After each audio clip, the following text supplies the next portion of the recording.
Hi there.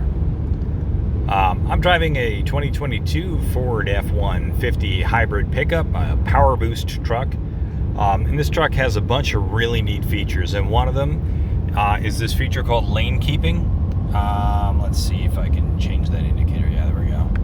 Okay, so I turn lane keeping off, and the truck doesn't give me any steering assistance at all. If I turn lane keeping on, it will keep it. You can see the little icon of the truck down there where it's in the center, and it's got a green marker on each side. That means it can see the markers. It can see these lane markers, and it understands that we are in the lane right now. Now, if you notice, I'll drift a little bit out of lane, and it's going to show a yellow marker over there.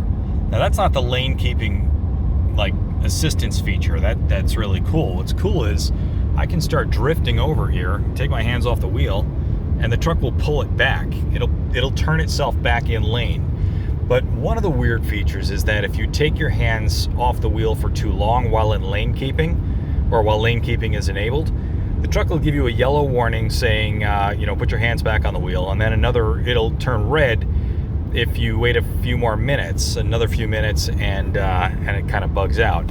I mean, it'll keep lane keeping, like my hands are off the wheel right now. It keeps lane keeping anyway. It's steering the truck right now. It's steering itself to stay in lane. There's the warning. Now, I just drifted out of lane and it yanked it back in. And it's still doing that. I don't know if you can see the steering wheel in the video. But the truck was doing this earlier. I was doing this test over and over because I have basically an empty turnpike here. And it would get to kind of a point where it started yelling at me that I need to pull over and rest. Driver rest suggested, and then it was driver rest required. Didn't pull over and shut the truck off, but it did get a little demanding and pushy. And then in one of these tests, it actually kind of drifted over. Actually, it's doing it now. It's pulling itself over here. Wow, that is nuts. It pulls itself over. It actually pulled itself over. But I had cruise on, and cruise was set for 73. You can see the line through it right there.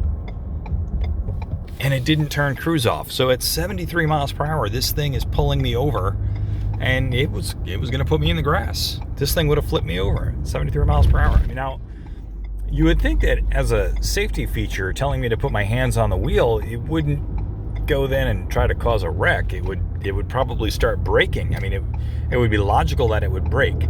It would turn off the lane keeping, or it would turn off, if it's pulling itself over, obviously it's not lane keeping anymore. It's exiting the lane to pull over. But you would think that the truck would shut off cruise control and then start braking, just do some safety moves. Just get the vehicle to stop moving, because you don't know what's going on with the driver. The driver might be passed out, not paying attention, asleep. He might be dead. So, going and flipping the truck over is probably not a great idea. Even stopping in the middle of the turnpike is always an awful idea. But if you're given the two choices of stopping in the middle of the road or running off the road at 73 miles per hour surrounded by woods and grass, or who knows what, or possibly an overpass, or a concrete barrier, I would choose stopping in the middle of the road. I think that would be the safer option. Even if it is still immensely dangerous, it's a little less dangerous. So anyway, Ford's got some great features and great safety features, but I'm going to take some points off for that, in my point scoreboard. Okay, thanks. Bye.